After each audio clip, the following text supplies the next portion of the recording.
तो बेटा आज की क्लास में हम लोग स्लाइड वायर ब्रिज की बात करेंगे। स्लाइड वायर ब्रिज, इसे मीटर ब्रिज भी बोल दिया जाता है बेटा। ओके, जब आप लैब में करोगे इसे तो और भी ज्यादा क्लियर हो जाएगा। Now try to learn from theoretical point of view. Okay, metre bridge, slide wire bridge और मीटर ब्रिज बोल दिया जाता है बेटा इसे। इसमें क्या होता है बेटा, देखो जब आप इसे लैब में जाके देखोगे तो यहां पे क्या होगा, सबसे पहले एक 1 मीटर की एक वायर होगी, 1 मीटर की एक एबी वायर होगी, लेट्स सी। ओके, और इस वायर में एक यहां पे गैप होगा बेटा। इस तरह से कनेक्शन बना रहा हूं अभी मैं स्लाइड वायर ब्रिज का। ओके, ये कुछ इस तरह से ये होता है बेटा। जब आप लैब में जाके देखोगे ये इस तरह से होता है। ओके, ये वाली कॉपर स्ट्रैप्स होती है, ये वाइड ब्रॉड होती है बेटा, ये इस तरह से होता है।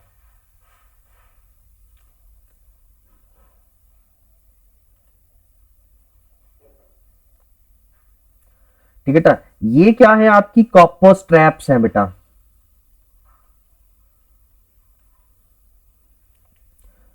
ये आपकी क्या है बेटा, ये कॉपर स्ट्रैप्स हैं। इन्हें ब्रॉड क्यों रखा जाता है बेटा, पहला क्वेश्चन यही पूछा जा सकता है कि कॉपर स्ट्रैप्स ब्रॉड क्यों होती हैं, वाइडर क्यों होती हैं।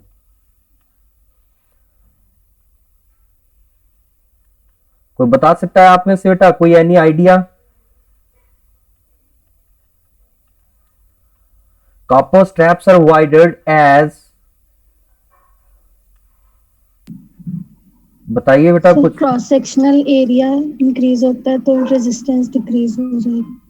वेरी गुड बेटा। ओके, क्योंकि बेटा कॉपर स्ट्रैप्स अगर आपकी वाइडर है तो इससे आपका क्रॉस सेक्शनल एरिया क्या हो जाएगा बेटा, ज्यादा हो जाएगा। Okay, cross sectional area increase हो गया है तो आपका रेजिस्टेंस क्या हो जाएगा बेटा, कम हो जाएगा। ओके, सो ये देखिए इसका क्रॉस सेक्शन एरिया बढ़ गया बेटा। ये क्रॉस सेक्शन एरिया अगर बढ़ गया है तो यहां पे रेजिस्टेंस कम हो जाएगी। As more cross sectional area means less resistance, means less resistance।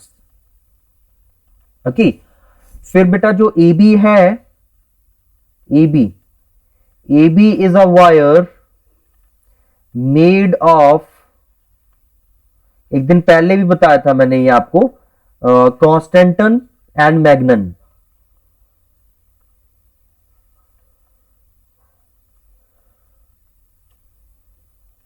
AB wire made of constantan and Magnon. Okay टा, तो इसका रीजन हम लोग पहली क्लासेस में डिस्कस कर चुके हैं कि एक तो बेटा इनकी रेजिस्टेंस ज्यादा होती है और दूसरा इनका अल्फा जो होता है बेटा वो कम होता है। ओके, मतलब टेम्परेचर के साथ ज्यादा जल्दी चेंज नहीं करेगा। रेजिस्टेंस और रेजिस्टिविटी, यू कैन से रेजिस्टिविटी ज्यादा होती है, रेजिस्टेंस ज्यादा होती है, और अल्फा की वैल्यू स्मॉल होती है बेटा, जिससे ज्यादा जल्दी होता जरूर है बेटा रेजिस्टेंस में चेंज, लेकिन ज्यादा नहीं चेंज होगा। अल्फा क्या होता है बेटा, इसका स्मॉल होता है। ओके, ये दो रीजंस हैं जिस वजह से आप लोग बेटा इन दोनों वायर्स को यूज करते हो। कई बार नाइक्रोम वायर भी यूज कर लेते हो यहां पे।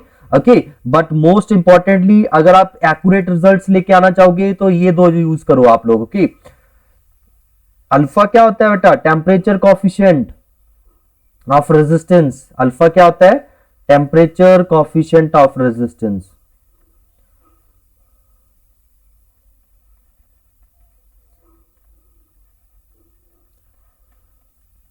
अब आपके पास ये चीज आ गई बेटा, यहां पे हमें क्या बनाना होता है बेटा, व्हीटस्टोन ब्रिज बनाना होता है। अगर आपको याद हो व्हीटस्टोन ब्रिज में क्या होता है बेटा, यहां पे बैटरी लगा देते हैं, ए बी पॉइंट के बाद बैटरी लगा देते हैं हम लोग। ओके, ये एक बैटरी लगा दी, यहां पे रियोस्टैट लगा देते हैं। इस रियोस्टैट से क्या है बेटा, आप करंट वेरी कर सकते हो। रियोस्टैट क्या होता है बेटा, लैब में रियोस्टैट एक इंस्ट्रूमेंट होता है जो हम यूज करेंगे to change the resistance. Okay, ये आपका रियोस्टैट है, या फिर आप ऐसे ही बोल सकते हो ये वेरिएबल रेजिस्टेंस है। इसकी रेजिस्टेंस आप अपने अकॉर्डिंग चेंज कर सकते हो। ये बैटरी लगा रखी है बेटा, अपने ड्राइविंग बैटरी है। ओके, अब क्या होगा, बैटरी से करंट जाएगा बेटा ए से बी, और ऊपर ऊपर अभी देखो सर्किट कंप्लीट नहीं है बेटा, तो ऊपर नहीं जाएगा, ए से बी जाता हुआ इस तरह से चला जाएगा। अब क्या होता है बेटा, इस पॉइंट में हम लगा देते हैं रेजिस्टेंस बॉक्स। यहां पे क्या लगा बेटा, resistance box. R B, okay बेटा।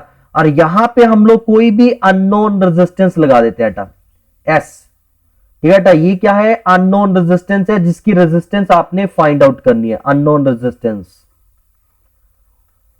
ओके।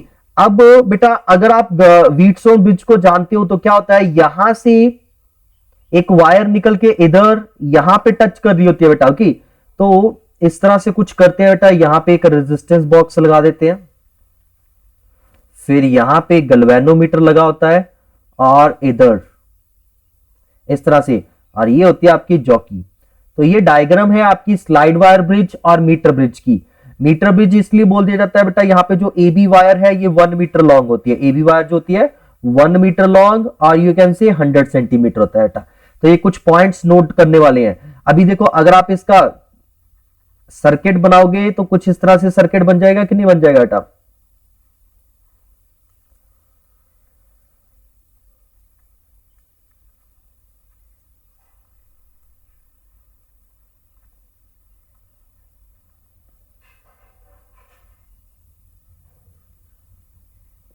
तो बेटा ये आर है आपका, ये एस है, ये ए से जे वाला पॉइंट है बेटा, ये ए से जे वाला पॉइंट है, और ये आपका है बी से जे वाला पॉइंट, इधर है आपका बी से जे वाला पॉइंट, और यहां पे आपकी बैटरी लगी है, ए एंड बी के बीच में आपकी क्या लगी हुई है, बैटरी लगी हुई है बेटा।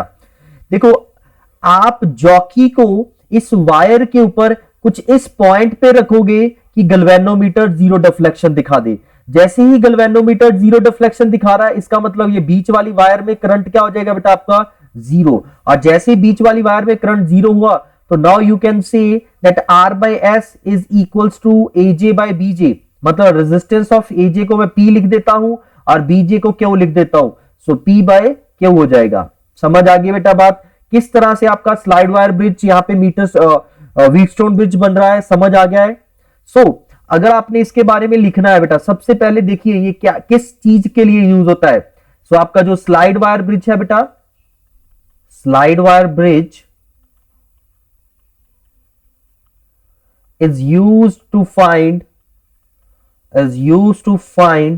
unknown resistance, unknown resistance बेटा, अननोन रेजिस्टेंस को फाइंड आउट करने के लिए यूज होता है आपका स्लाइड वायर ब्रिज। नेक्स्ट देखो बेटा इसका प्रिंसिपल क्या है, स्लाइड वायर ब्रिज का प्रिंसिपल क्या है, it is based on the principle of, it is based on the principle of, it is based on the principle of Wheatstone bridge, balanced Wheatstone bridge। ठीक है बेटा, इस circuit को आप पढ़ चुके हो, बैलेंस्ड व्हीटस्टोन ब्रिज के ऊपर बैलेंस्ड डिपेंड करता है, ओके। तो इसका प्रिंसिपल क्या होता है, व्हीटस्टोन ब्रिज का प्रिंसिपल क्या होता है बेटा, व्हीटस्टोन ब्रिज का प्रिंसिपल क्या कहता है कि अगर P by Q is equals to R by S हो जाए, देन गैल्वेनोमीटर में से करंट कितना जाएगा बेटा, जीरो, ओके। गैल्वेनोमीटर क्या होता है बेटा, करंट मेजर करने के लिए, डिटेक्ट करने के लिए यूज होता है, ओके। तो ये हम लोग जब व्हीटस्टोन ब्रिज कर रहे थे तब मैंने यहाँ पे बीच में रेजिस्टेंस लगा दिया था, रेजिस्टेंस लगाओ गैल्वेनोमीटर लगाओ बेटा, दोनों का काम सेम हो जाता है, ओके। सो यहां पे क्या हो जाएगा कि if galvanometer shows zero deflection, then P by Q is equals to R by S। तो फिर क्या हो जाएगा बेटा, यही प्रिंसिपल है ना, it is based on the principle of Wheatstone bridge, that is if galvanometer shows zero deflection then P by Q is equals to R by S, okay बेटा। ये पहला प्रिंसिपल है इसका। सेकंड प्रिंसिपल क्या है बेटा, सेकंड प्रिंसिपल क्या है कि resistance of wire having uniform cross section area, having uniform cross sectional area, having uniform cross sectional area is directly proportional to length, is directly proportional to length, length of wire।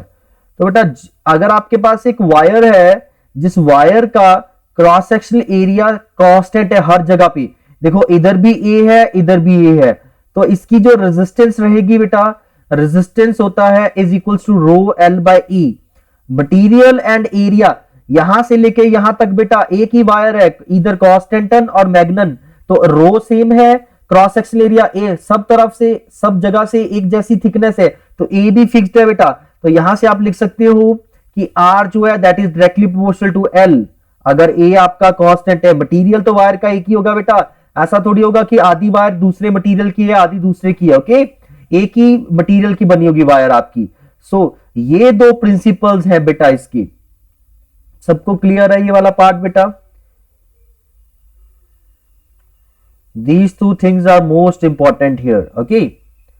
Objective में भी आपको ऐसे ही questions पूछे जा सकते हैं, tiny के base पूछे जा सकते हैं। प्रिंसिपल क्या है स्लाइड वायर ब्रिज का, ओके, तो ये प्रिंसिपल है बेटा। ये दोनों चीजों को यूज करके हम स्लाइड वायर ब्रिज से कोई भी अननोन रेजिस्टेंस फाइंड आउट करेंगे बेटा। अभी मैं आपको कंस्ट्रक्शन में डायग्राम ऑलरेडी बना के दिखा चुका हूं, दोबारा से फिर बना देता हूं। डायग्राम कैसी होती है स्लाइड वायर ब्रिज की बेटा? स्लाइड वायर ब्रिज में आपका एक एबी वायर होता है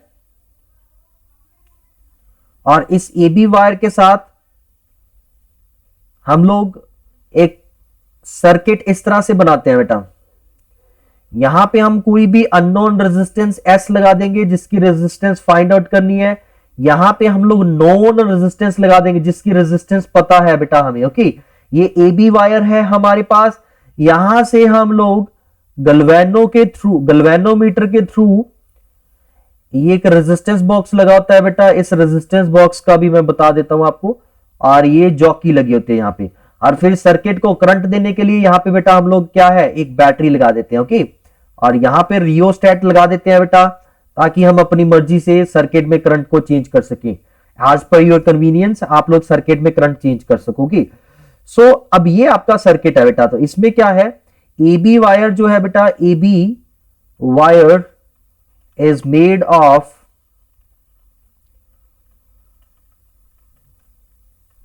कॉन्स्टेंटन और मैग्नीन, ओके टा, इन दो लॉयज की बनी हो सकती है। यहां पे भी एन आएगा,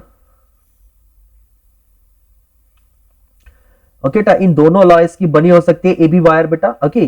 फिर क्या होता है बेटा, R is known resistance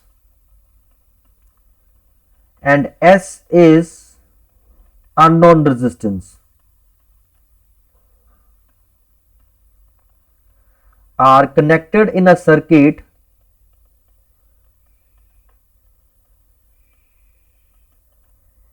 in such a way that RS galvanometer G and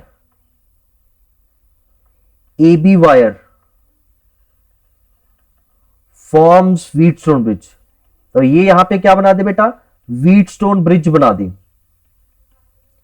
okay टा। इस तरह से ये आर एस जी और ए बी वायर मिलके क्या है व्हीटस्टोन ब्रिज बना दे बेटा, ठीक है। ये जो रेजिस्टेंस आर बी जो है यहां पे, ये रेजिस्टेंस बॉक्स है बेटा। Resistance box is connected to prevent galvanometer from damage due to large current. ज्यादा करंट फ्लो होने की वजह से बेटा गलवेनोमीटर आपका डैमेज ना हो जाए, इसलिए गलवेनोमीटर की वाली वायर में हमने एक रेजिस्टेंस बॉक्स लगा दिया बेटा, ओके। इससे क्या होगा, जब करंट, देखो बेटा यहां पे आप आगे वर्किंग पढ़ोगे तो क्या होगा, एकदम से नहीं गलवेनोमीटर जीरो डिफ्लेक्शन शो करेगा, हमें वो पॉइंट ढूंढना होगा एबी वायर के ऊपर जहां पे आके ये गलवेनोमीटर जीरो डिफ्लेक्शन शो करेगा। तो जब गलवेनोमीटर वाली वायर में करंट जा रहा होगा तो इस वायर में मैंने रेजिस्टेंस इसलिए लगा रखी है ताकि इसमें करंट ज्यादा ना फ्लो करे। आपको मालूम है बेटा रेजिस्टेंस जो होती है वो किसी भी करंट कैरिंग एलिमेंट में करंट को कंट्रोल करती है, ओके। जितना ज्यादा रेजिस्टेंस रखोगे उतना करंट कम होगा यहां पे, ओके। तो इधर बेटा गैल्वेनोमीटर में इनिशियली जब करंट फ्लो करेगा, अगर बहुत ज्यादा करंट फ्लो करेगा तो ये गैल्वेनोमीटर आपका डैमेज हो सकता है, इसलिए गैल्वेनोमीटर के साथ सीरीज में एक रेजिस्टेंस बॉक्स लगा दिया सो दैट इस वाली वायर में, गैल्वेनोमीटर वाली वायर में ज्यादा करंट ना फ्लो हो।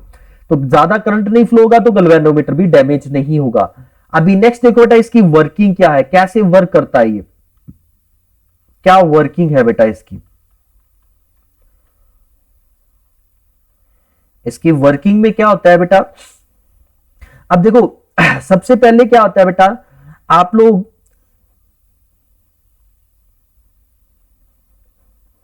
जॉकी जे जो होता है बेटा, जॉकी जे होता है बेटा, इसे हम स्लाइड करना स्टार्ट करते हैं from point A to B. Jockey जो जे है बेटा, इसे ए पॉइंट से बी पॉइंट तक स्लाइड करना स्टार्ट कर देते हैं बेटा। सब जब हम स्लाइड करते जाते हैं धीरे धीरे धीरे, तो आपका गैल्वेनोमीटर की डिफ्लेक्शन कम होती जाएगी बेटा, और एक पॉइंट जे पॉइंट पे आके गैल्वेनोमीटर ने डिफ्लेक्शन 0 शो कर दिया बेटा। जैसे ही गैल्वेनोमीटर ने 0 डिफ्लेक्शन शो कर दिया तो बेटा क्या हो जाएगा, आपका सर्किट जो है, ये जो आपका व्हीटस्टोन ब्रिज है, ये आपका क्या हो जाएगा, बैलेंस्ड हो जाएगा। और इस जे को बोलेंगे न्यूट्रल पॉइंट, बैलेंस्ड पॉइंट, कुछ भी बोल सकते हैं इस तरह से। ओके, वर्डिंग ये भी लिखी हो सकती है, neutral point, balanced point. Okay, so बेटा जब आपने सर्किट में क्या किया, स्विच को ऑन किया, when circuit is closed, first of all we will place jockey J at A and B point। बेटा पहले A पे रखेंगे फिर B पे रखेंगे, at both A and B point। galvanometer shows, galvanometer must show deflection in opposite direction, in opposite direction। तो बेटा पहला काम क्या होता है, सर्किट को चेक करना होता है बेटा। ये कंडीशन जरूरी है, अगर आप जॉकी को ए पे रखो और गैल्वेनोमीटर राइट की तरफ जा रहा है, बी पे रखने पे वो लेफ्ट की तरफ जाना चाहिए। ओके, और वाइस वर्सा। तो मतलब क्या, ए एंड बी पॉइंट पे जॉकी को लगाने से गैल्वेनोमीटर ऑपोजिट डायरेक्शन में डिफ्लेक्शन शो करना चाहिए। अगर नहीं कर रहा तो इट मींस आपके सर्किट में कुछ ना कुछ बेटा कनेक्शन लूज है, ये प्रॉपर्ली कोई ना कोई एरर है, यहां पे आपको जो चेक करना होगा। ओके, सो अगर ये ऑपोजिट डायरेक्शन में वर्क कर रहा है बेटा, then we can move further. आगे क्या करेंगे, now we will start sliding jockey J from point A toward point B, toward point B। Okay, we will find neutral point, neutral or balanced point on wire AB, where galvanometer shows zero deflection, galvanometer shows zero deflection। आपका galvanometer जो है बेटा वो zero deflection show करेगा। Okay, तो galvanometer आपका जैसे zero deflection show हुआ, at the point where galvanometer shows zero deflection, at the point where galvanometer shows zero deflection, जहां पे गैल्वेनोमीटर ने बेटा जीरो डिफ्लेक्शन शो की तो क्या हो जाएगा,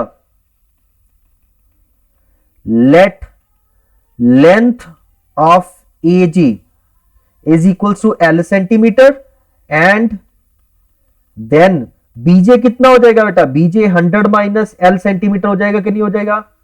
ओके बेटा देखो पूरी वायर कितने सेंटीमीटर की है, 100 सेंटीमीटर की है। पूरी वायर कितने सेंटीमीटर की है आपकी, 100 सेंटीमीटर की है। ओके बेटा ये वायर जो पूरी वायर है ना आपकी, ये 100 सेंटीमीटर लॉन्ग है। तो अगर ये आपका L हो गया है तो इधर वाली लेंथ कितना हो जाएगा बेटा, ये लेंथ कितना हो जाएगा, ये हो जाएगा 100 माइनस एल। ओके, सो अब एक चीज और है बेटा, गैल्वेनोमीटर आपका जीरो डिफ्लेक्शन शो कर रहा है, इस लेंथ के ऊपर ये हो गया है।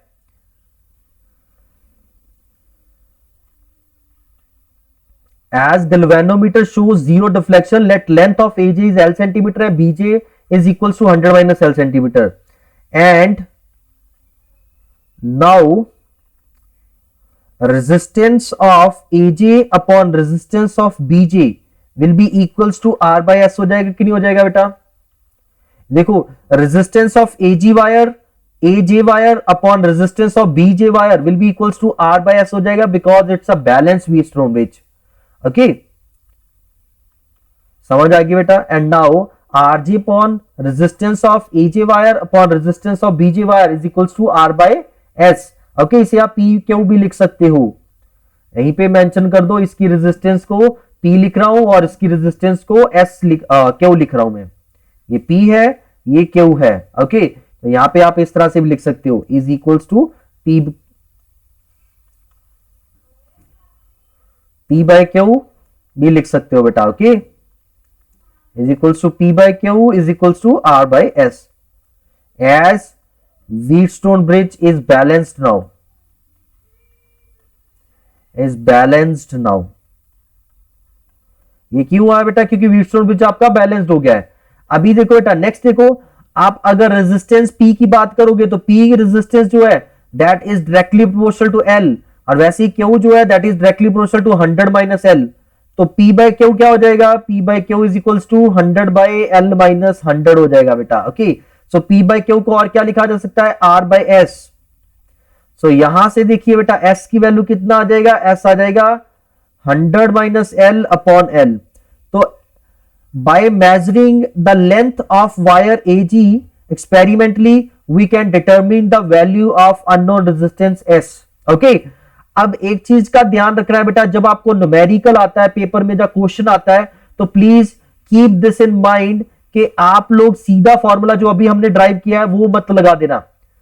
हो सकता है वो इधर अननोन रेजिस्टेंस लगा दे और इधर नोन रेजिस्टेंस लगा दे, तो क्या कोई डिफरेंस होगा, नहीं। सो बेटा ये चीज का ध्यान रखना है। मैं आपको हमेशा ऐसे पढ़ाता हूं कि भाई आप इस चीज को याद रखो, आया कहां से है। डायरेक्ट रिजल्ट बेटा आपका आंसर गलत क्रिएट कर सकता है, क्योंकि आपने डेरिवेशन जो रिजल्ट ड्राइव किया है उसमें कहां से स्टार्ट किया और कैसे स्टार्ट किया है वो इंपॉर्टेंट है। सो अगर आपके क्वेश्चन में उन्होंने बेटा थोड़ा बहुत डिफरेंस क्रिएट कर दिया, इधर उधर कर दिया थोड़ा सा भी, तो आपका ये डायरेक्ट फॉर्मूला नहीं चलेगा वहां पे। ओके, अगर उन्होंने R को अननोन रेजिस्टेंस बना दिया तो क्या होगा बेटा, ओके, फिर आपका R is equals to S L by 100 minus L हो जाएगा। तो हमेशा S नहीं, R भी आपका अननोन रेजिस्टेंस हो सकता है, और हो सकता है इधर R लिख दे इधर S लिख दे। तो बेटा आपने प्लीज डायग्राम देखनी है और फॉर्मूला देखना है। मैं यहां पे आपका जो फॉर्मूला ड्राइव हुआ है इस फॉर्मूला के साथ डायग्राम बना देता हूं, ताकि आपको याद रहे हमने क्या लेट किया था। हमने इधर R लगाया था बेटा और इधर S लगाया था। ओके, इस तरह से है, मतलब ए वाले पॉइंट की तरफ R है बेटा और B वाले पॉइंट की तरफ S लगा रखा है हमने इस क्वेश्चन में। ओके, ये चीज का ध्यान रखना है बेटा प्लीज, क्योंकि आपका क्वेश्चन इसी वजह से गलत हो सकता है और कोई प्रॉब्लम नहीं होगी। इसका क्वेश्चन और कुछ भी नहीं होगा बेटा, सिंपल क्वेश्चन होगा। थ्योरेटिकल क्वेश्चन तो बेटा बहुत इजी बनने वाले हैं इसमें, बाकी जो न्यूमेरिकल गलत हो सकता है उसकी न्यूमेरिकल के गलती के चांसेस यही होने वाले हैं आपके बेटा। ओके, सो प्लीज ये चीज का ध्यान रखना। इस तरह से आप कोई भी अननोन रेजिस्टेंस इस स्लाइड वायर ब्रिज से मेजर कर सकते हो। So now is this clear with you all, slide wire bridge. तो जब आप स्लाइड वायर ब्रिज लैब में भी एक्सपेरिमेंट करने जाओगे तो ये सारी बातों को ध्यान में रखना है बेटा, और प्रैक्टिकल में भी टीचर इसी के बेस्ड क्वेश्चंस पूछ सकता है। क्योंकि आपका जो सेक्शन ए होता है उसमें स्लाइड वायर ब्रिज इंपॉर्टेंट होता है और एक पोटेंशियोमीटर इंपॉर्टेंट होता है। तो इन दोनों चीजों को अपने दिमाग में रखना है बेटा। प्रैक्टिकल पॉइंट से भी ये टॉपिक बहुत ज्यादा इंपॉर्टेंट है। आपका प्रैक्टिकल का वाइवा सारी चीजें इसके ऊपर बेस्ड है बेटा। तो यहां पे मैंने जो क्वेश्चन टीचर पूछ सकता है वो सारे बता दिए। कॉपर स्ट्रैप्स वाइडर क्यों होते हैं, कॉपर के क्यों है, क्योंकि कॉपर अच्छा कंडक्टर है बेटा। स्ट्रैप्स वाइड क्यों है, क्योंकि लेस रेजिस्टेंस है। फिर ये कांस्टेंट मैग्नम या निक्रोम की वायर क्यों यूज होती है, क्योंकि इसका रेजिस्टेंस ज्यादा होता है बेटा। क्योंकि देखो अगर एजे वायर का रेजिस्टेंस ही नहीं होगा, यहां पे मैं कॉपर वायर लगा दूंगा बेटा, तो कॉपर वायर से कुछ भी रिजल्ट नहीं आएगा, क्योंकि सारा का सारा करंट इधर से पास हो जाएगा, क्योंकि this is the best conductor, इसकी रेजिस्टेंस ही नहीं होगी। तो इसीलिए मुझे एबी वायर ऐसे अलॉय की चाहिए जिसकी रेजिस्टेंस भी हो, प्लस उसकी रेजिस्टेंस टेम्परेचर के साथ चेंज भी ना करे। चेंज क्यों कर जाती है बेटा टेम्परेचर के साथ, क्योंकि यहां पे जब करंट फ्लो करेगा, आपका जब एक्सपेरिमेंट करते हुए करंट फ्लो करेगा, वायर हीट अप हो जाती है बेटा। हीट अप हो जाएगी वायर, तो नेचुरल सी बात है उसका रेजिस्टेंस वेरी करेगा। तो आपकी पहली रीडिंग किसी अलग रेजिस्टेंस पे है या दूसरी अलग पे आई है, तो प्रॉब्लम क्रिएट हो जाएगी बेटा। सो हमने क्या रखना है, रो रेजिस्टिविटी को कांस्टेंट रखना था इस एक्सपेरिमेंट को करते हुए। तो इसलिए अल्फा की वैल्यू जितनी स्मॉल होगी हमारे लिए उतना अच्छा है बेटा। ओके, एबी वायर की लेंथ कितना होता है, 1 मीटर होता है, 100 सेंटीमीटर होता है। और यहां पे ये एबी वायर, ये गैल्वेनोमीटर, आर एंड एस, ये कुछ इस तरह से सर्किट में लगाए कि ये मिलके इस तरह से व्हीटस्टोन ब्रिज बना दे बेटा। ओके, और जैसे ही ये गैल्वेनोमीटर जीरो डिफ्लेक्शन शो कर रहा है, मतलब इस वाली वायर पे करंट जीरो जा रहा है। And we know in a Wheatstone bridge if this wire carries zero current, then R by S is equals to P by Q, or P by Q is equals to R by S. Okay, so is this clear? और इस wire की exact resistance निकालने की जरूरत नहीं है बेटा आपको, आपने इस वायर की लेंथ मेजर करनी है, क्योंकि मुझे यहाँ पे P और Q अलग से नहीं चाहिए, मुझे P by Q की रेशो चाहिए। तो जब रेशो चाहिए होती है तो डायरेक्टली प्रोपोर्शनल से भी काम चल जाएगा, क्योंकि जब आप डिवाइड करोगे तो इधर जो प्रोपोर्शनलिटी साइन है वो आपका इक्वल टू में कन्वर्ट हो जाएगा। So we are left with L upon 100 minus L। So ये आपका स्लाइड वायर ब्रिज है बेटा। सो इजी था, कर लोगे इसे। सर पी एंड क्यू एक ही वायर की दो रेजिस्टेंस है? बिल्कुल बेटा, एक ही वायर को मैंने बीच में से ना बेटा, देखो यहां पे मैंने जॉकी लगाने का मतलब क्या है, यहां पे एक पॉइंट क्रिएट कर दिया, junction point, node point create कर दिया जी को। वायर एक ही थी, बट जब मैंने यहां पे रखा तो यहां पे करंट डिस्ट्रीब्यूट होगा कि नहीं होगा जी पॉइंट पे। पी क्या है बेटा, पी इस तरफ इस एल लेंथ वायर की रेजिस्टेंस है, और क्यू जो है बेटा वो हमारी इस 100 माइनस एल लेंथ वायर की रेजिस्टेंस है बेटा। ओके, ये एक ही वायर की दो रेजिस्टेंस कैसे बन गई, क्योंकि पहले अगर तो बेटा देखो, अगर ये वायर ए बी इस तरह से है, अभी आप बोल सकते हो ये पूरी वायर अपने आप में सीरीज में है, पी और क्यू आपस में क्या है, सीरीज में है। लेकिन अगर यहां पे कहीं से भी वायर के ऊपर मैं एक नोड पॉइंट बना दूं और इधर रेजिस्टेंस के साथ कुछ इस तरह से कनेक्ट करूं बेटा, तो ऑब्वियस सी बात है, अभी देखिए क्या हो जाएगा, अभी सेंस बिल्कुल डिफरेंट हो गई है बेटा। क्योंकि अगर पीछे से करंट ए पॉइंट से आया है बेटा, तो यहां पे डिस्ट्रीब्यूट होगा इधर इधर, फिर इन पॉइंट्स में भी तो करंट आपका डिस्ट्रीब्यूट होगा कि नहीं होगा। अगर ये पॉइंट्स ना होते बेटा आपकी, तो फिर यहां पे कोई डिस्ट्रीब्यूशन ना होती। तो इसीलिए जब डिस्ट्रीब्यूशन हो रही है तो एक ही वायर दो अलग पार्ट्स में डिवाइड होगी, एक पार्ट की रेजिस्टेंस P है, दूसरे पार्ट की रेजिस्टेंस Q है। नोड के लेफ्ट साइड वाली वायर की रेजिस्टेंस P होगी, राइट साइड वाले की Q हो गई है बेटा। वायर एक ही है तो क्रॉस सेक्शनल एरिया भी सेम होगा और रेजिस्टिविटी भी सेम होगी। ओके, तो ये बेटा आपका था, ये आपका था स्लाइड वायर ब्रिज बेटा। अभी नेक्स्ट हम लोग करते हैं पोटेंशियोमीटर। पोटेंशियोमीटर, सो बेटा पोटेंशियोमीटर क्या होता है, देखो इसे, ये भी कुछ हद तक दिखने में स्लाइड वायर ब्रिज जैसा होता है बेटा, बट इसका प्रिंसिपल एंड इसका काम बिल्कुल डिफरेंट होता है। ओके, तो अब ये दिखता कैसे है, जब हम लैब में जाएंगे तो कुछ इस तरह से होता है ये आपका। इसमें ना बेटा एक वायर की बजाय 4 वायर्स होती हैं। वो वायर्स की लेंथ बढ़ाने के लिए हम 4 वायर्स यूज कर लेते हैं। ऐसा नहीं है कि कुछ अलग कंडीशंस हो गई हैं। इंस्टेड ऑफ 100 सेंटीमीटर आप लोगों को यहां पे 400 सेंटीमीटर वायर कंसीडर करनी होती है, क्योंकि लेंथ जितनी ज्यादा होगी हमारे लिए उतना अच्छा है बेटा। एक्सपेरिमेंट कंडक्ट करने के लिए हमें यहां पे लेंथ ऑफ वायर जो है वो ज्यादा चाहिए होती है। तो जब आप लैब में जाओगे आपको ये दिखने को मिलेगा। ये आपका ए पॉइंट है, ये आपका लेट से बी पॉइंट है। तो ये आपकी फिर से वही बेटा ए बी वायर है, ठीक है, ए बी वायर है, यहां पे स्केल लगा होता है इसमें, ये स्केल मेजर करने के लिए होता है, यहां पे स्केल लगा हुआ है, ओके। और ये स्केल की लेंथ 100 सेंटीमीटर होती है बेटा। तो ए से यहां तक वायर 100 सेंटीमीटर है, यहां पे बेटा 101 से 200 हो गया है, यहां पे 201 से 300 हो गया है, यहां पे 301 से 400 हो गया, टोटल 400 सेंटीमीटर की वायर है। तो आप 100 सेंटीमीटर वायर से भी काम चला सकते हो, लेकिन कई बार क्या होता है बेटा 100 सेंटीमीटर तक में वायर में हमें रिजल्ट नहीं मिलता है, तो that's why we need more length of wire. तो जितनी लेंथ ज्यादा होगी एक्सपेरिमेंट आपका उतना अच्छे से हो जाएगा बेटा, ओके। अब इसमें क्या करते हैं बेटा, पोटेंशियोमीटर किस लिए यूज होता है? So potentiometer is used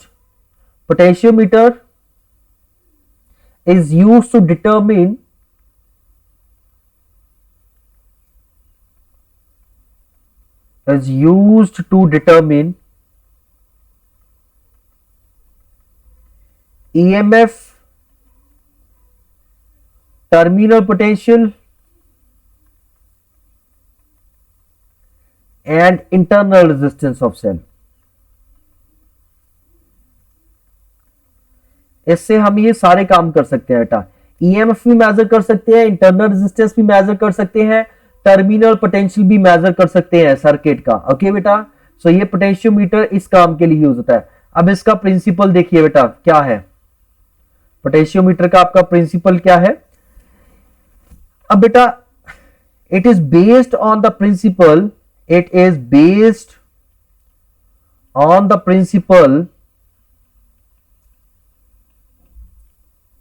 that if a wire of constant cross-sectional area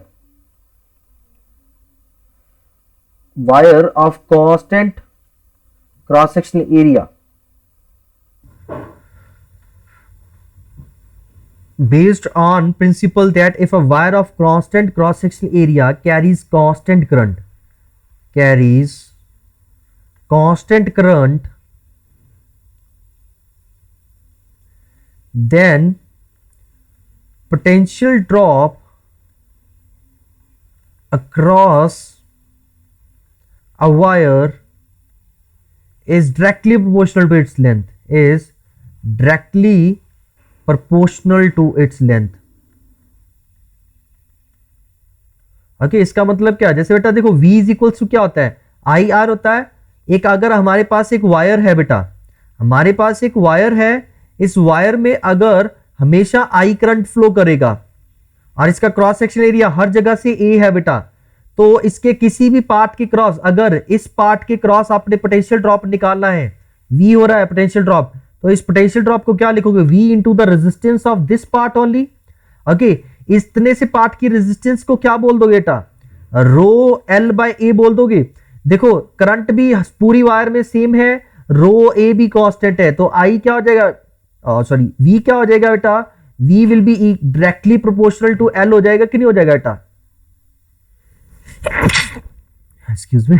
सो बेटा यहां पे आपकी जो वायर है उस वायर के लेंथ L के अक्रॉस कितना पोटेंशियल ड्रॉप हो रहा है वो लेंथ के डायरेक्टली प्रोपोर्शनल है। अगर वायर में हमेशा क्या है बेटा, सेम करंट फ्लो कर रहा है और उसका cross sectional area through out same है बेटा, ओके। तो यहां पे कुछ इस तरह से V is directly proportional to L और we can say V is equals to KL। यहां पे जो K है बेटा, इस K को बोल दिया जाता है potential gradient of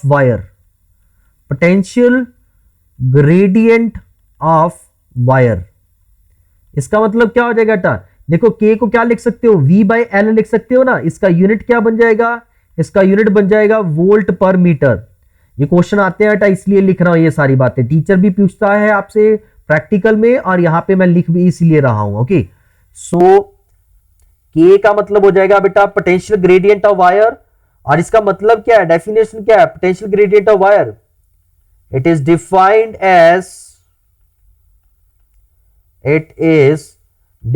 as potential drop across unit length of wire, मतलब बेटा 1 मीटर और 1 सेंटीमीटर वायर में कितना ड्रॉप हो रहा है उसे क्या बोलेंगे, उस वायर का पोटेंशियल ग्रेडियंट। ओके, सो ये के की नॉलेज मैंने यहां पे दे दिया बेटा। Okay, so V is equals to K L आ जाएगा। अभी नेक्स्ट बेटा, तो क्या करता है पोटेंशियोमीटर और कैसे वर्क करता है ये देख लेते हैं बेटा। क्या डायग्राम बना लेते हैं पहले, इसकी डायग्राम क्या है पोटेंशियोमीटर की। पोटेंशियोमीटर की वायर में बेटा अभी मैंने आपको बताया ही है, यहां पे 4 वायर्स लगा लेते हैं, each wire of 100 centimetre. Lab में जाओगे आपको 4 वायर्स मिलेंगी ये वाली। ओके, कई बार क्वेश्चन आए बेटा, तो क्वेश्चन में अगर एक भी वायर बनाई हो ना उन्होंने डायग्राम में, तो सोचना नहीं है कि यार एक ही वायर है तो ये पोटेंशियोमीटर नहीं है, ये स्लाइड वायर, जैसा नहीं होता बेटा। ओके, इन 4 वायर्स की जगह पे एक वायर भी लगा के दे सकते हैं आपको। ओके, मैं आपको जस्ट जैसा लैब में देखने को मिलेगा आपको मैं वैसे समझाने की कोशिश कर रहा हूं। तो लैब में इस तरह से कार्डबोर्ड के ऊपर 4 वायर्स फिक्स की होगी, इसका एक एंड ए ले लेते हैं और दूसरा एंड हम लोग ले लेते हैं बी बेटा। ओके, अभी क्या होगा, इस ए एंड बी के बीच में हम लोग बैटरी को लगा देते हैं इधर से बेटा। ये मैंने लगा दिया बैटरी आपकी। यहां पे एमीटर भी लगा देते हैं, क्योंकि बेटा करंट हमेशा हमने क्या रखना है, वायर में करंट हमेशा क्या रखना है, कांस्टेंट रखना है बेटा। तो इसीलिए एमीटर लगा देते हैं ताकि हमें पता चलता रहे सर्किट में करंट कितना है। तो जब आपने एक्सपेरिमेंट कंडक्ट करना स्टार्ट किया, तो अगर करंट 1 एम्पियर है तो थ्रू आउट द एक्सपेरिमेंट आपका करंट नहीं चेंज होना चाहिए। ऐसा नहीं इधर से बैटरी बढ़ा दो या रियोस्टेट को चेंज करके, एक बार करंट को फिक्स कर लो, उस वही करंट आपका फ्लो करना चाहिए। ये फिर से वही कॉस्ट आपकी कॉपर स्ट्रैप्स होती है और ये आपकी कांस्टेंट मैग्नम की वायर होती है एज सच। ओके, ये भी वायर जो है कांस्टेंट मैग्नम की वायर होती है, सेम चीज है बेटा आपकी। Okay, A B is a wire made of constant or magnum, made of और मैग्नीन। ओके बेटा, इन दोनों अलॉयज होते हैं, ये इनकी वायर बनी हुई है, सेम रीजन वही है बेटा। ओके, नेक्स्ट क्या होता है बेटा, यहां से ए पॉइंट से जिधर बैटरी का पॉजिटिव टर्मिनल है, इधर बैटरी का नेगेटिव है, इधर बैटरी का पॉजिटिव है, तो बैटरी का पॉजिटिव है, वहां से ए पॉइंट से मैंने एक और वायर निकाली, यहां पे मैंने वो सेल लगा दिया बेटा जिसका सेल का ईएमएफ मेजर करना है। ये मेरी ड्राइविंग बैटरी है, ठीक है बेटा, यहां पे मैं वी लिख देता हूं की जगह पे, ये मेरी ड्राइविंग बैटरी है। यहां पे मैंने वो सेल लगा दिया बेटा जिस सेल का ईएमएफ मेजर करना है, और इधर मैंने पहले की तरह वही resistance box, then galvanometer and then jockey. Okay बेटा, so AB is a wire made of constantan और मैग्नन। ओके, यहां पे बेटा ए पॉइंट जो बैटरी के पॉजिटिव टर्मिनल से है, बेटा आपकी रीडिंग सही करने के लिए रीडिंग तभी आएगी अगर बैटरी का पॉजिटिव, ड्राइविंग बैटरी का पॉजिटिव और जिस सेल का ईएमएफ मेजर करना है उसका पॉजिटिव सेम पॉइंट पे जुड़े हुए। इधर अगर इसे उल्टा लगा दोगे, मतलब नेगेटिव ए के साथ जोड़ दोगे और पॉजिटिव को इधर जॉकी वाली साइड जोड़ दोगे, बेटा कभी भी रीडिंग नहीं आएगी आपकी। ओके, तो आपका ये कंडीशन जरूरी ध्यान में रखना है आपने कि जिस सेल को मेजर करना है उसका पॉजिटिव और इस सेल का पॉजिटिव, ड्राइविंग सेल का पॉजिटिव इधर ए पॉइंट पे मिलने चाहिए या बी पॉइंट पे मिलने चाहिए। ओके, सो तभी आपका रीडिंग आएगा बेटा। तो ए बी जो वायर थी कांस्टेंट मैग्नम की बनी हुई है, और फिर मैंने क्या किया बेटा,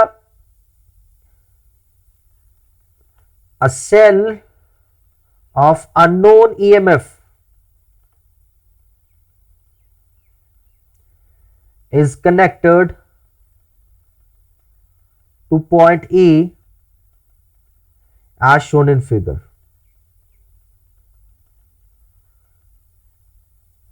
ओके बेटा, और सेल का पॉजिटिव और ड्राइविंग सेल का पॉजिटिव सेम पॉइंट पे जुड़ना चाहिए बेटा, ठीक है बेटा। Positive terminal of driving battery, driving cell and unknown cell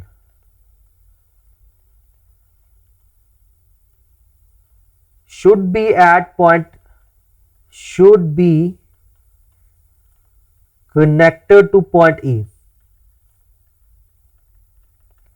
A point पे ही कनेक्ट होने चाहिए बेटा ये, ओके।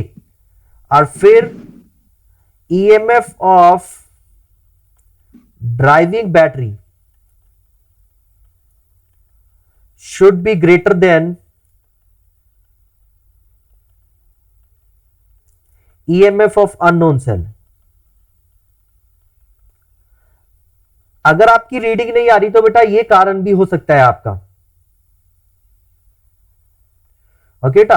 आपकी जब गैल्वेनोमीटर, ये जो गैल्वेनोमीटर है, अगर जब आप जॉकी को ए से बी तक मूव करोगे बेटा, यहां पे भी बिल्कुल उसी तरह से जॉकी को ए से बी तक मूव करोगे, if galvanometer shows one sided deflection, मतलब नल पॉइंट ही नहीं आ रहा है ए से बी तक पहुंचते हुए, तो उनमें से रीजन ये हो सकता है कि आपने एक तो ये पॉजिटिव पॉजिटिव के साथ नहीं जोड़ा हुआ इस वजह से, और दूसरा रीजन ये हो सकता है कि आपकी जो ड्राइविंग बैटरी है वो छोटी है ईएमएफ वाले सेल से, ओके। तो these are the two reasons जो आपके रीडिंग को नहीं आने देंगे बेटा, okay.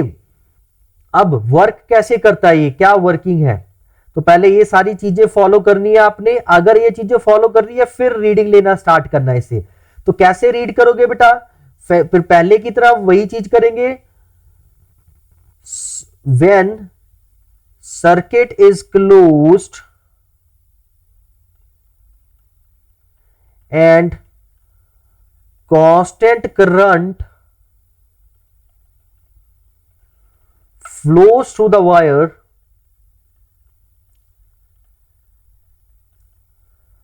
we will start sliding jockey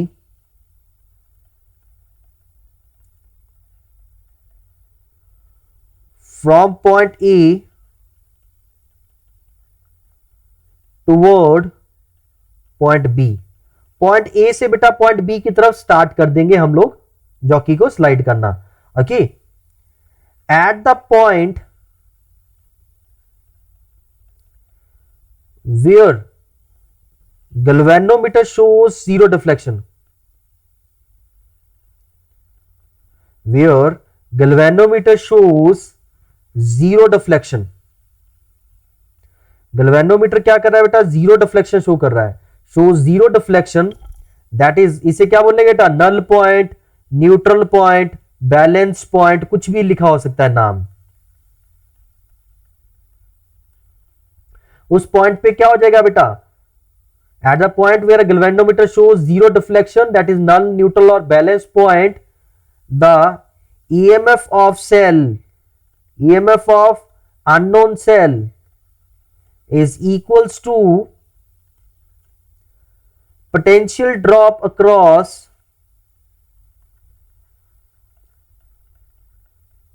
wire AJ, potential drop across wire AJ, AJ wire के क्रॉस जितना ड्रॉप हो रहा होगा ना उतना EMF की इक्वल हो जाएगा बेटा। ये सर्किट को अगर आप देखोगे यहां से AJ, बेटा जितना इसका EMF है उतना ही A से लेके J वायर तक ड्रॉप हो रहा होगा, ओके। क्योंकि बेटा इस गैल्वेनोमीटर में कोई, मैं एक सिंपल सी चीज बना के दिखाता हूं आपको। अगर गैल्वेनोमीटर में कोई पॉइंट नहीं है, ये मेरा ए पॉइंट है, लेट से ये ए से ये वायर जा रही है, ये मेरा जे पॉइंट है बेटा। यहां पे मैंने सेल लगाया है और इधर गैल्वेनोमीटर है और इधर जाके ये वायर टच हो रही है बेटा। तो अगर आप ध्यान से देखोगे ये एजे वायर और ये जो सेल है ये दोनों एक तरह से पैरेलल में है कि नहीं है बेटा, दोनों एजे के बीच में है, क्योंकि इधर से कोई करंट ही नहीं जा रहा है। यहां पे आपने रेजिस्टेंस बॉक्स लगा भी दिया, अगर रेजिस्टेंस बॉक्स में कोई करंट ही नहीं जा रहा है बेटा तो इसके क्रॉस कोई ड्रॉप नहीं होगा। तो जितना इधर से देखोगे उतना ही इधर से, तो इस वायर के क्रॉस कितना ड्रॉप हो रहा है, that will be equals to EMF of cell, okay. So EMF of cell will be equals to V, और वी को आप क्या लिख सकते हो बेटा, V is directly proportional to L. ये आपकी वायर की लेंथ जो होगी ना बेटा, ये वायर की जो लेंथ होगी इसे आप अगर एल मान लोगे, so v is directly proportional to L आ जाएगा। यहां से E इज इक्वल्स टू और v is equals to K L आ जाएगा बेटा। So E is equals to क्या आ जाएगा, के एल। तो यहां से आप इस सेल का EMF मेजर कर सकते हो। आप बस ये लेंथ मेजर करना है, एक्सपेरिमेंटली आपने क्या है, एल लेंथ मेजर करना है। आपके पास एक बार एल आ गया तो आप EMF मेजर कर सकते हो। ये जो K है बेटा, K मैं आपको पहले ही बता चुका हूं, this is the potential gradient of wire, potential gradient of given wire. इस वायर का पोटेंशियल ग्रेडियंट आपको बेटा दिया भी हो सकता है, और अगर नहीं दिया हुआ है तो वहां पे निकालने का तरीका भी होता है बेटा। ओके, वो मेथड क्या है कि आप यहां पे एक ऐसा सेल लगा दो जिसका ईएमएफ मालूम है आपको, डैनियल सेल लगा दो, लकलांचे सेल लगा दो, इनका ईएमएफ फिक्स्ड होता है, मिल जाता है आपको। ओके, तो ई पता है, एल उसके लिए निकाल लिया, यहां से के की वैल्यू आ गई। ओके, आपने के निकाल लिया, फिर इसके बाद दोबारा से यहां पे अननोन सेल लगाओ और उसके लिए लेंथ निकाल लो, एल के आप पहले निकाल चुके हो, यहां से ई आ जाएगा बेटा। तो इस तरह से पोटेंशियोमीटर से आप ईएमएफ मेजर कर सकते हो, और पोटेंशियोमीटर ही है बेटा जिससे आप ईएमएफ निकाल सकते हो, और किसी चीज से नहीं निकाल सकते ईएमएफ। क्यों? क्योंकि बेटा पोटेंशियोमीटर में अगर आप देखोगे करंट जीरो विड्रॉ कर रहा है सेल में से, ये जब ईएमएफ मेजर हो रहा है तो उस वक्त गैल्वेनोमीटर वाली लाइन में करंट जीरो है, मतलब सेल में से करंट जीरो निकल रहा है। और ईएमएफ का मतलब होता है when cell is connected in open circuit, मतलब सेल में कोई करंट नहीं फ्लो कर रहा है। So EMF is measured only with potentiometer.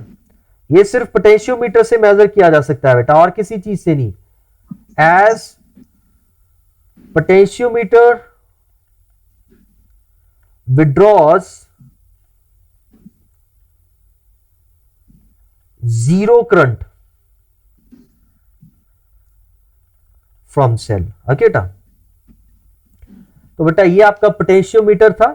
इसके बारे में दो चार चीजें रह गई हैं, वो मैं आपको नेक्स्ट क्लास में बता दूंगा। आज के लिए इतना ही है। ओके।